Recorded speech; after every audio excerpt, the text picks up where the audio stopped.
Okay, so yesterday we talked about probability distributions. Today we're going to talk about finding the mean, standard deviation, and variance of probability distributions, the whole distribution. Okay, so this is actually much easier than it sounds. Today we're going to talk about how to actually find them, and then tomorrow I will teach you some shortcuts on the graphing calculator. So for the mean, now this looks like a mean and nasty formula. Okay, it says for the mean I'm going to take each value, okay, each possibility, and multiply it by its probability. And then take the next possibility and multiply it by its probability, and so forth until I've done all of them. And once I've done all of them, I'm going to add them all up. So it's really not as hard as it looks. So for example, okay, so here we have a probability distribution. Okay, this has to do with the number of suits sold at a retail store, okay, and the corresponding probability. So for example, the probability that I will sell 20 suits is 0.2. All right, so it says if a manager of the retail store wants to be sure that he has enough suits for the next 5 days, how many should the manager purchase? Well, let's figure out what the mean is. So we're going to take each possibility multiplied by its probability. So 19 times 0.2 plus 20 times 0.2 plus 21 times 0.3 plus 22 times 0.2 plus 23 times 0.1. So I have a mean of 20.8. That is the mean number of suits that I would sell in this probability distribution.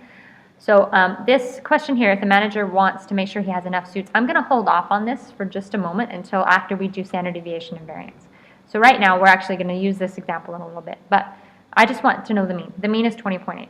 So just make sure you multiply each possibility by its probability and add them all up, and that will give you the mean of a probability distribution. So here's your practice problem. Now this one didn't give you the chart again, so I actually started it for you. Okay, it said find the mean number of spots that appear when a die is tossed. So you set up the probability distribution by listing all the possibilities 1 through 6, and then all the probabilities, and then you can use the process we used before to calculate the mean. Here's your answer. Okay, variation, variance, and standard deviation. This is a little more complicated. This little symbol here means sum, so we're going to add them up. So this means we have to, it says we're going to square each possibility, multiply by its probability, and then when we're all done, we're going to add all those up, and then we're going to subtract the mean squared from that. And that's going to give us the variance, and then to find the standard deviation, we're going to take the square root. So example, back to the suits problem, okay? So this is for me to calculate here. I'm going to show you everything so you have, okay. So I take each possibility and square it times the probability, and I add all of those up. So each possibility squared times the probability. I add all those up, and then I subtract from it the mean squared. And I end up with 1.56. That is my variance. Okay, my standard deviation, if I take the square root, is 1.25. So basically it says, if we go back to this, how many suits should he buy for the next 5 days, okay?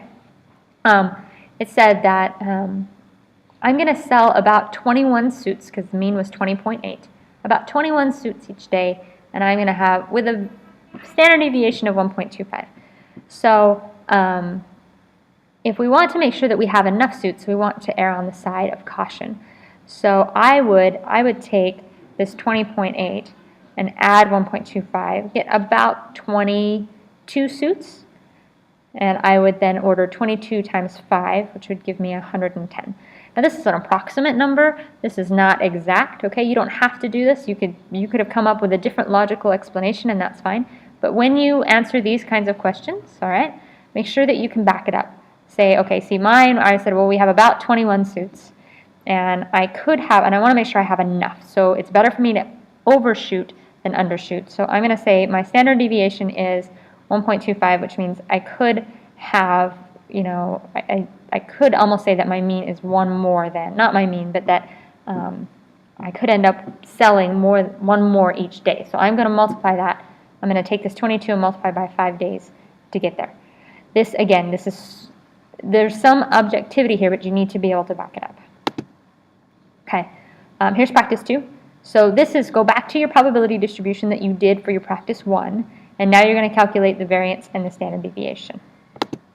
Okay, there's your solution. You might want to pause and look at that a little bit more. All right, expectation. This is a little bit different than the mean. It's very similar. You notice the formula is actually exactly the same. The expected value of a discrete random variable. Okay, this has a lot to do with money. So when we're playing games or we're betting or we're entering a contest, what is our expected value? What are we expected to walk away with money or lose money? So, and the formula is the same. We're going to find the mean, and that is actually our expected value. It's the same thing. It's just sometimes we have to think about how to find the probability distribution with these. All right, so here's the game. If a player rolls 2 dice and gets a sum of 2 or 12, she wins $20. If the player gets a 7, she wins $5. The cost to play the game is $3.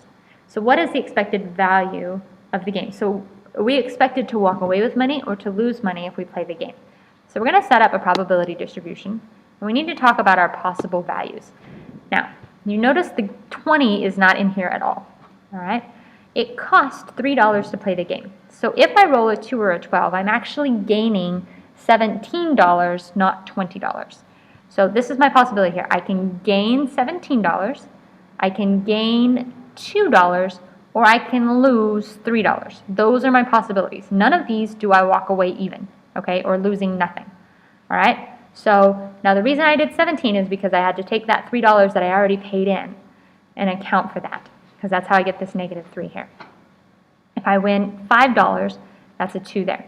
Now, in order for me to find the probabilities here, I have to list out all of my dice probabilities. If you remember before, there are 36 possibilities, okay? So I'm not going to do all of those here with you, but just that's how I would do this. I would find all the possibilities. So the probability that I roll a 2 or a 12, okay, is 2 out of 36, because there's only 1 for 2 and 1 for 12. Okay, the probability that I roll a 7 is 6 out of 36. Okay, the probability that I roll anything else is 28 out of 36, and I got that by saying 2 plus 6 is 8. 36 minus 8 is 28.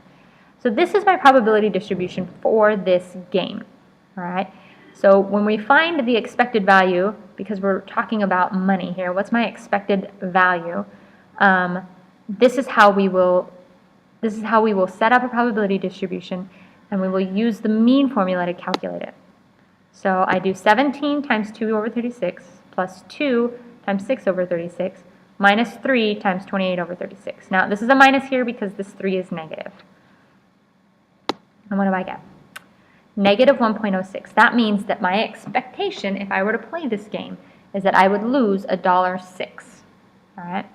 So these are usually expectations are not like real values. I can either gain 20, I can either gain 17, gain 2, or lose 3. But this is if I were to play the game over a long run, I would lose an average of $1.06 each time I played. So even if I win, the average is I would lose $1.06. Okay, so here is your here's your practice problem. The probability distribution is already set up for you. It says 1,000 tickets were sold at $1 each for 4 prizes of 100, 50, 25, and 10. What is the expected value if a person purchases 2 tickets? Now I want you to look at the idea that for each one of these, it's 2 over 1,000 instead of 1 over 1,000 because they bought 2 tickets. Okay, and so here are my possible gains, and here's my probabilities. Go ahead and calculate the expected value, and there's your answer. And I will see you tomorrow.